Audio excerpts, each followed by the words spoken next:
नमस्कार साथियों, मैं आपका अपना गुरुजी विश्वजीत शर्मा गुरुजी चैनल पर आपका बहुत ज़्यादा स्वागत करता हूं। और आज के जो पॉइंट हैं वो इतने ही अच्छे पॉइंट हैं कि आप इसको देखेंगे तो आपको समझ में आएगा कि कितनी चीज़ें हमें अपने आसपास और अपने प्रकृति और अपने भगवान से सीखने को मिलती है, लेकिन हम हैं कि उसको सीखते नहीं हैं। हम नए समय बदलते दौर के आधार पर चलते हैं। तो आइए देखते हैं। सबसे पहले हम शुरुआत उन्हीं से करते हैं जो अपने देवताओं में प्रथम स्थान प्राप्त किए हुए हैं और प्रथम पूज्य भी हैं, गणेश जी। इन्हें बुद्धि का देवता कहा जाता है और ये हमेशा अपने बुद्धि और विवेक के लिए जाने जाते हैं। कभी भी ये ऐसे कार्य नहीं करते जो बुद्धिहीन हो, यानी हमें इनसे सीखना है कि अपनी बुद्धि का प्रयोग सर्वप्रथम करना है और फिर उसके बाद अन्य क्रियाओं को करते हुए कार्यों को करना है। इसलिए इनको प्रथम स्थान प्राप्त है, क्योंकि कभी भी ये कोई ऐसा कार्य नहीं करते जो विवेकहीन हो, हमेशा विवेक के साथ कार्य करते हैं, इसीलिए इन्हें प्रथम स्थान प्राप्त हुआ है।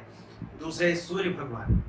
हमको सूर्य का जल चढ़ाने की परंपरा हमारे पूर्वजों से चलती आ रही है और ऐसा कहा जाता है कि सूर्य उदय होने से पहले ही व्यक्ति को उठ जाना चाहिए। तो क्या आप उन नियमों का पालन कर रहे हैं? यदि आप इस नियम का पालन कर रहे हैं, इसका मतलब आप स्वस्थ हैं, आपका शरीर स्वस्थ है, आपको किसी भी बीमारी से जल्दी डरने की आवश्यकता नहीं है, क्योंकि ये इम्यूनिटी बूस्टर चीज़ें हैं। ये इम्यूनिटी को इतना मजबूत बनाती हैं जो प्रकृति ही हमें देती है, बस हमने अपने ज्ञान को खो दिया है। सूर्य देव के जल चढ़ाने से मतलब है सुबह उठना, प्रातः काल उठ करके वहाँ पर बेहतरीन जो हवा, जो ताजी हवा, शुद्ध हवा, ऑक्सीजन है, उसको पूरी मात्रा में लेना।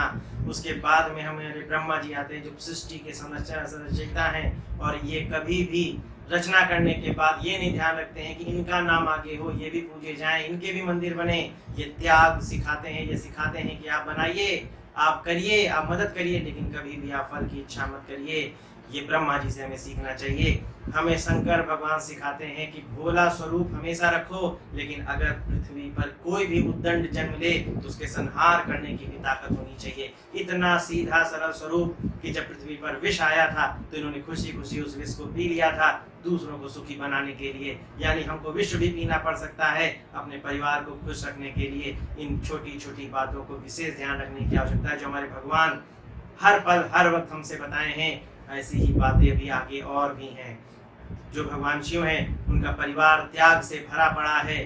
यहाँ तक कि भगवान कार्तिकेय जो इतने शक्तिशाली होकर के भी भगवान के जो राजा बन सकते थे, जो खुद इंद्र के स्थान पर आ सकते थे, वो उनको सेनापति का दायित्व दिया गया। यानी आपके पिता चाहे जितना बड़ा रोल हो, चाहे जितना बड़ा उनका तमगा हो या उनका समाज में जो भी हो, लेकिन उसके बेटे को उसकी पदवी जो होती है उसके अनुभवों के आधार पर मिलनी चाहिए, माँ बाप के रूप में नहीं। ये शिव परिवार सिखाता है।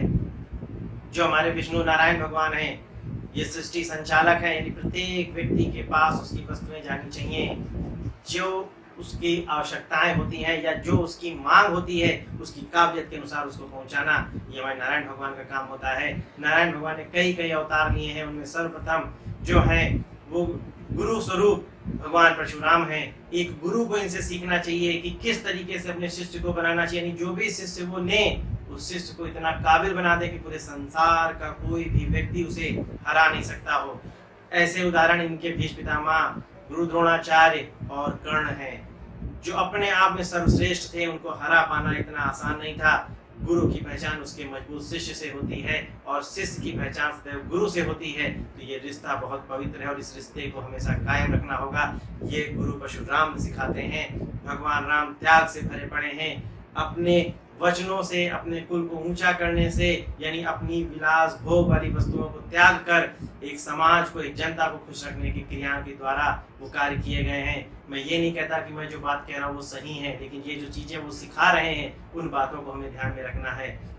हनुमान जी त्याग से परिपूर्ण हैं। इतने बलशाली होते हुए भी भक्ति भाव से विभोर हैं। अपने राजा, अपने भगवान, अपने ईश के प्रति वो पूरा समर्पित हैं। यानी पूरे लोक के स्वामी होकर के भी उन्होंने कभी घमंड नहीं किया। जब जब उनके ईश्वर पर दिक्कत आई, वो सर्वप्रथम आगे आए। यानी जिसको आप इष्ट मानोगे, अगर वो समस्या में है तो आप कभी भी खुश नहीं रह सकते। इस बात को ध्यान में रखना है और ये हमेशा हनुमान जी से सीखना है। और कृष्ण भगवान कहते हैं कि कर्म से बड़ा कोई धन नहीं होता, कर्म से बड़ा कोई कार्य नहीं होता। यदि आप कर्म करोगे, ईश्वर आपके साथ है। कर्म को प्रधान भगवत गीता को देने वाले सार में सारी बातें विद्यमान हैं। हम श्री कृष्ण से जीवन के समस्त पहलुओं को समझ सकते हैं, लेकिन उसके लिए हमें गीता को पूजना नहीं, गीता को पढ़ना होगा। ऐसे ही भगवान शनि, जिन्हें नाम से लोग डरते हैं, लेकिन ये कभी डराते नहीं है। ये न्याय के देवता हैं, यानी आप जैसे कर्म करोगे आपको वैसे ही फल की प्राप्ति होगी। ये डराने का मार्केट कहाँ से आया? हमारे ईश्वर कभी भी भगवान नहीं सोचता कि उसका भक्त डरे।